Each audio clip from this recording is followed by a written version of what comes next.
Tax से जुड़ी हर उलझनों को दूर करने के लिए लेकर हम हाजिर हैं आपका पसंदीदा शो टैक्स गुरु, जहां हम नियमों के दायरे में रहकर टैक्स बचाने के बेहतरीन तरीके आपको बताते हैं। नमस्कार, मैं हूं लक्ष्मण राय और इस बार हमारे इस कोशिश में होंगे जाने माने टैक्स एक्सपर्ट शरद कोहली साहब। सर, आपका स्वागत हमारे शो में। और कोहली साहब और हम मिलकर के आपको कई सारे मुद्दों पे टैक्स के टिप्स देने वाले हैं, जहां आपके टैक्स बचेंगे भी और टैक्स से जुड़ी हुई उलझनें भी दूर होंगी। तो तैयार है कोहली साहब? बिल्कुल। तो कोहली साहब बिल्कुल तैयार है, हमेशा की तरह। एक चीज जो पिछले दिनों हुई वो ये कि जब वित्त मंत्री ने ये कहा कि 12 लाख तक की आमदनी पर कोई टैक्स नहीं लगेगा, तो कई सारे लोगों ने शेयर से होने वाली आमदनी को भी 12 लाख में जोड़ दिया, जिसको 87A कहते हैं।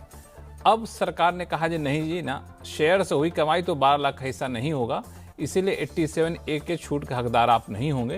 लेकिन जिन लोगों ने छूट ले ली है, अपने आप को दुरुस्त कर लीजिए। एक सर्कुलर जारी हुआ, ये सर्कुलर क्या कहता है, इस पर इस शो में खास तौर से चर्चा करेंगे। एक और महत्वपूर्ण बात, कई लोग शेयर से ट्रेडिंग करते हैं, कमाई करते हैं, तो कब वो बिजनेस इनकम हो जाता है, कब वो पर्सनल इनकम होगा, कब प्रोफेशनल होगा, कब ट्रेडिंग होगा, इसमें बड़ा कन्फ्यूजन है। तो मैंने कोहली साहब से रिक्वेस्ट किया है कि भाई साहब इस पर समझा दीजिए, हमेशा के लिए कन्फ्यूजन दूर हो जाए। और तीसरी चीज़ कि बहुत सारे लोगों ने NSS यानी नेशनल सेविंग स्कीम में पैसा डाला था। अब स्कीम तो बंद हो गई, अब उसके पैसे मैच्योर होकर के आ रहे हैं, तो उस पैसे जो मैच्योर होकर आ रहे हैं उस पर ब्याज देना पड़ेगा क्या, टैक्स देना पड़ेगा क्या, तो टैक्स की देनदारी क्या कहती है, इस पर भी बातचीत करेंगे। तो 3 मुद्दे हैं जिस पर हम लोग आज शो में बातचीत करेंगे। तो सबसे पहले कोहली साहब शुरुआत किया जाए शेयर को लेकर के। शेयर में जो लोग ट्रेडिंग करते हैं उनको बड़ा कन्फ्यूजन रहता है कि वो ट्रेडिंग माना जाएगा कि बिजनेस माना जाए कि पर्सनल इनकम के स्लैब में जुड़ जाए, क्या माजरा क्या है इसका? देखिए, फ्रीक्वेंसी क्या है ये डिपेंड करता है कि ट्रेडिंग है या इन्वेस्टमेंट है। आपको पता है ट्रेडिंग है तो आप खरीद बेच करते हैं, जैसे किसी माल की खरीद बेच करी जाती है, ऐसी करी जाती है। तो आपको अपने शेयर्स स्टॉक इन ट्रेड दिखाने पड़ेंगे। जैसे कोई व्यापारी व्यापार करता है ना, उसके पास मान लीजिए कार्टन्स पड़े हैं किसी खाने पीने की चीज़ के, बिजली, कोई भी व्यापार करता है, तो वो स्टॉक इन ट्रेड अगर आप घोषित कर देते हैं अपने शेयर्स को, तो फिर वो ट्रेडिंग बन जाता है। अब इसमें सवाल, स्टॉक इन ट्रेड कहाँ घोषित करना होता है? स्टॉक इन ट्रेड मतलब जब आप अपने खाते रखते हैं, तो उस खाते में जो स्टॉक दिखाते हैं, बाकायदा आपके हाथ में जो शेयर्स हैं वो स्टॉक में चले जाएंगे। और जैसे मैंने बताया ना आपको, आसान तरीका समझने का, जैसे लोग माल की खरीद बेच करते हैं, ट्रेडर नहीं होते जो लोग, कोई मान लीजिए स्टॉक इन ट्रेडेड कॉलम होगा। हाँ, स्टॉक इन ट्रेड एक कैरेक्टर होता है। कैरेक्टर है, अच्छा। कि आपने अपने जो आपके पास होल्डिंग है, आपने उसको स्टॉक डिक्लेयर कर दिया, उसी में से लेके बेचते रहे, फिर वापस उसी में डालते गए, ये स्टॉक इन ट्रेड हो गया। मतलब उसमें से लेके बेचते गए, उसमें से ले डालते गए, ये स्टॉक। तो इससे जो आमदनी होती है वो ट्रेडिंग कैटेगरी में आएगी, तो वो ट्रेडिंग में जाएगी और वो income from business and profession में जाएगी। उस पर टैक्स ऑडिट अप्लाई होगा। 10 करोड़ से अगर आपके ऊपर की टर्नओवर है, डिजिटल तो आजकल होता ही है शेयर्स में, तो वो स्टॉक इन ट्रेड डिक्लेयर। और सबसे बड़ी बात कि जो 87A 12 लाख का रिबेट है उसको आप ले पाएंगे, क्योंकि 80 यहाँ पर अब आप प्रोफेशनल और बिजनेस इनकम में आ गए हैं। अब आप कैपिटल गेन में नहीं है, तो आपके लिए वो 12 लाख, मैं करंट ईयर की बात कर रहा हूँ, तो वो 12 लाख हो जाता है। और इसमें आप कुछ खर्चे भी क्लेम कर सकते हैं। बल्कि लक्ष्मण, यहाँ तक भी है, शायद कम लोग इस बात को जानते हो, कि अगर आपने इस बिजनेस करने के लिए उधार लिया है, लोन लिया हुआ है, अच्छा, और उस लोन पे आप ब्याज दे रहे हैं, उस ब्याज को भी आप अपने प्रॉफिट में से घटा सकते हैं। हालांकि मैं यहाँ पर यह जिक्र करना चाहूंगा, आपको पता होगा क्योंकि हमारे तो ज्यादातर दर्शक जो है वो स्टॉक मार्केट से जुड़े हुए हैं, तो आपको ये बताना चाहूंगा कि अगर आप डेरिवेटिव्स ट्रेडिंग कर रहे हैं, तो सेबी का वो जो ऑब्जर्वेशन है वो ध्यान रखिए कि 89% लोग डेरिवेटिव में पैसा गवा देते हैं। हाँ, स्विंग ट्रेडिंग आप कर रहे हैं, क्योंकि कुछ लोग डिलीवरी लेके भी ट्रेडिंग करते हैं। अब सवाल ये उठता है कि आपने एक दफे अपनी इन्वेस्टमेंट से हट के ट्रेडिंग डिक्लेयर कर दिया, इस पे बहुत ध्यान दीजिएगा। और इस पे सर्कुलर भी आया हुआ है एक डिपार्टमेंट का। एक दफे आपने घोषणा कर दी तो फिर आपको कंसिस्टेंटली वहीं बने रहना पड़ेगा। ये नहीं हो सकते एक साल आपने ट्रेडिंग करी, दूसरे साल का नहीं साहब, मैं तो इसे कैपिटल गेन ट्रेड करना चाहता हूं, मैं तो लॉन्ग टर्म या शॉर्ट टर्म कैपिटल, फिर तीसरे साल आपने फिर ट्रेडिंग कर दी, ये नहीं चलेगा। एक दफे आपने जो स्ट्रैटेजी बना ली, उस स्ट्रैटेजी पे, ये सर्कुलर है, उस स्ट्रैटेजी पे आपको टिक के रहना पड़ेगा। क्यों ऐसा क्यों है? क्योंकि अगर आप ऐसा बार बार बदलते हैं तो इससे डिपार्टमेंट को रेवेन्यू लॉस होगा। आप अपने फायदे के लिए, जब आपको देखा कि कैपिटल गेन में मुझे कम रेट पे ज्यादा फायदा है तो वो ले लिया, जब आपने देखा कि मुझे ट्रेडिंग में ज्यादा है तो वो ले लिया। तो कंसिस्टेंसी एक शब्द होता है अंग्रेजी में, आपको स्थिरता बनाए रखनी पड़ेगी। जो भी आप सेलेक्ट कर रहे हैं ध्यान रखिए। अब लक्ष्मण, एक और बहुत जरूरी बात इसमें जो जोड़नी है, अब किसी ने मेरे से पूछा, मैं दोनों फायदा उठाना चाहता हूं, मैं कुछ शेयर्स अपने स्टॉक इन ट्रेड में डिक्लेयर करना चाहता हूं और कुछ शेयर्स, अब व्यक्ति एक ही था, अब आप दो कैरेक्टर कैसे ले सकते हैं, ये भी संभव है। उसका इलाज ये है कि आपके डीमैट अकाउंट्स दो अलग अलग होने चाहिए, यानी कि एक अकाउंट से आप निवेश कर रहे हैं और दूसरे अकाउंट से आप ट्रेडिंग कर रहे हैं।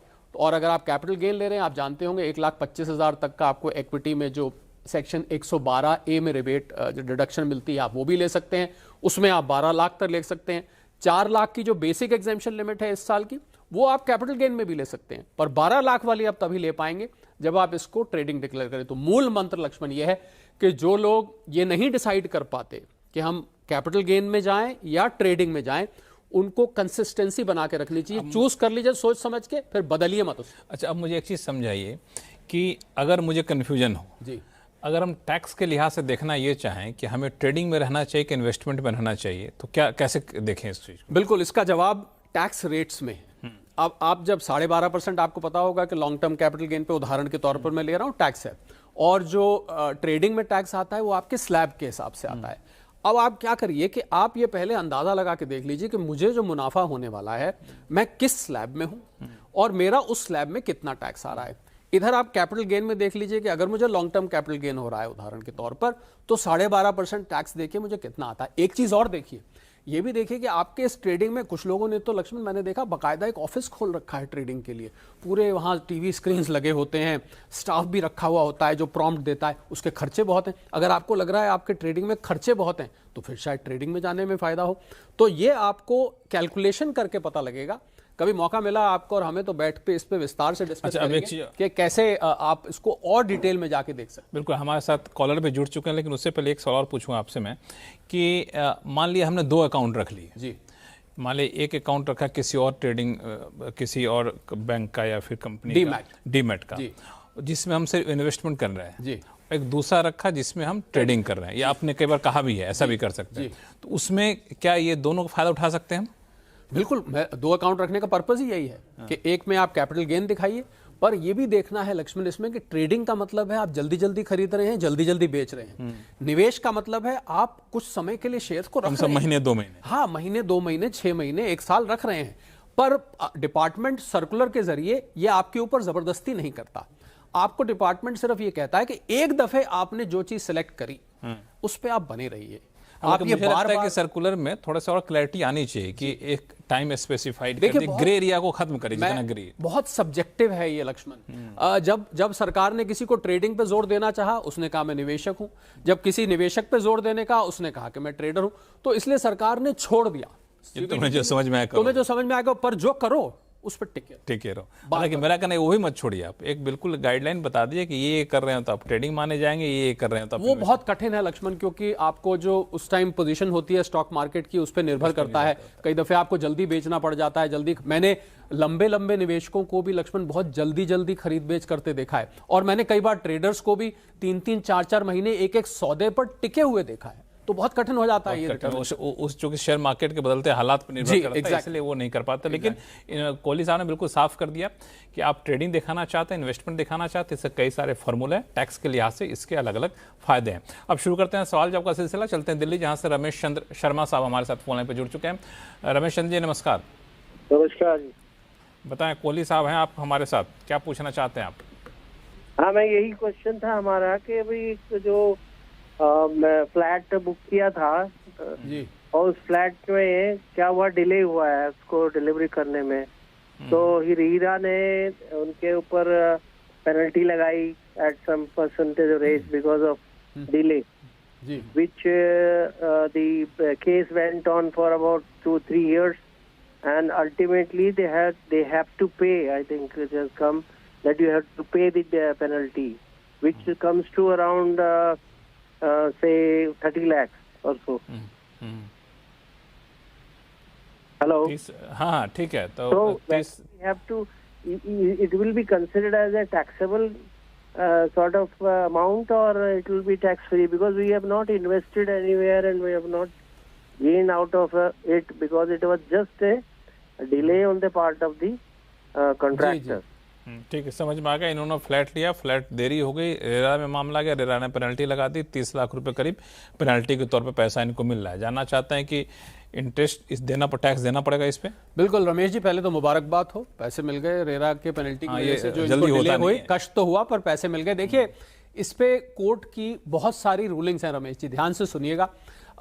जो पेनल्टी लगी है वो तो कैपिटल रिसीट में आ जाती है कोर्ट की, पर कुछ वेरिंग ओपिनियंस भी हैं इसके ऊपर। तो मेरी आपको सलाह यह है कि इस 30 लाख आपने शायद जिक्र किया है, जो 30 लाख है उसमें से जो पेनल्टी अमाउंट है उसको तो आप कैपिटल रिसीट मान के टैक्सेबल नहीं रहेगा, वो एग्जाम्प्ट।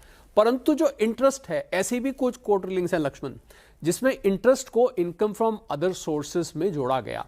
तो मेरी आपको सलाह यह है कि हम हमेशा सेफ स्ट्रैटेजी लेके चलते हैं कि आपको कल को नुकसान ना हो, को पेनल्टी ना करे। तो पेनल्टी को आप कैपिटल रिसीट मान लीजिए, एग्जाम्प्ट ले लीजिए स्केड्यूल EI में दिखाकर, और जो इंटरेस्ट है उसको आप इनकम फ्रॉम अदर सोर्सेस में दिखाइए। ये ऐसा रमेश जी मेरी ओपिनियन है, बहुत सारे केसेस को पढ़ने के बाद, बहुत सारे केसेस का लक्ष्मण अध्ययन करने के बाद, उनका एनालिसिस करने के बाद ये एक सेफ स्ट्रैटेजी लगी। हालांकि कुछ लोग ऐसा भी कहते हैं कि सारा का सारा ही कैपिटल रिसीट है, परंतु मेरा इसमें थोड़ा सा सेफ स्ट्रैटेजी लेके चलता हूं। इंटरेस्ट को इनकम फ्रॉम अदर सोर्सेस और पेनल्टी को कैपिटल रिसीट लेके माफ कर दीजिए। तो पेनल्टी पे टैक्स नहीं देना पड़ेगा? पेनल्टी पे नहीं, पर अगर ब्याज मिला है हाँ, उसको इनकम फ्रॉम अदर सोर्सेस में आप दिखाकर आपको इनको तो पेनल्टी मिला है, पर पेनल्टी में देखना पड़े, कई दफे दोनों चीजें जुड़ी होती हैं उसमें। तो इसलिए रमेश चंद जी, कोई कंफ्यूजन?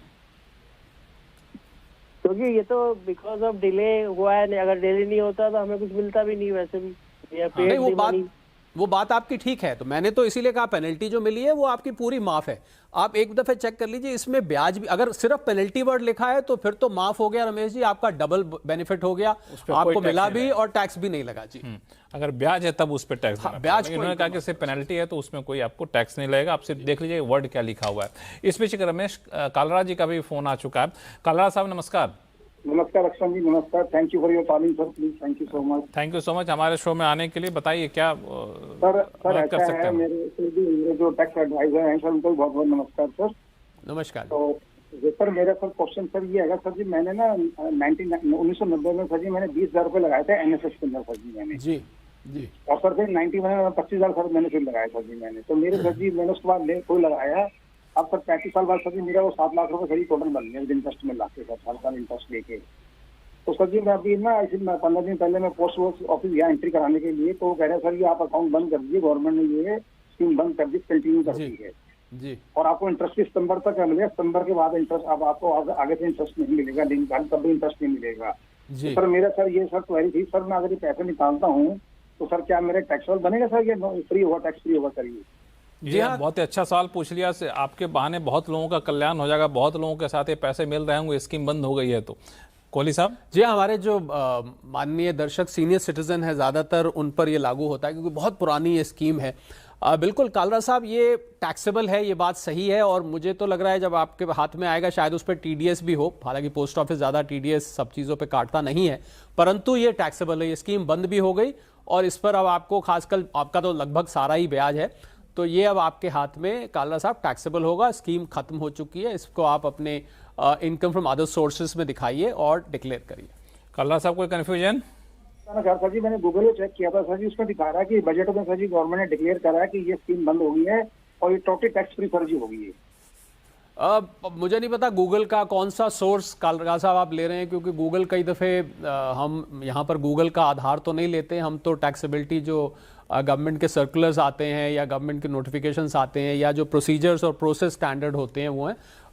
मेरे अनुसार ये टैक्सेबल है। आप एक दफ़े इस पे पुनः, अगर आपको कंफ्यूजन है तो आप किसी और भी एडवाइजर से बात कर सकते हैं, लेकिन हमारे टैक्स एक्सपर्ट के मुताबिक ये टैक्सेबल है जी।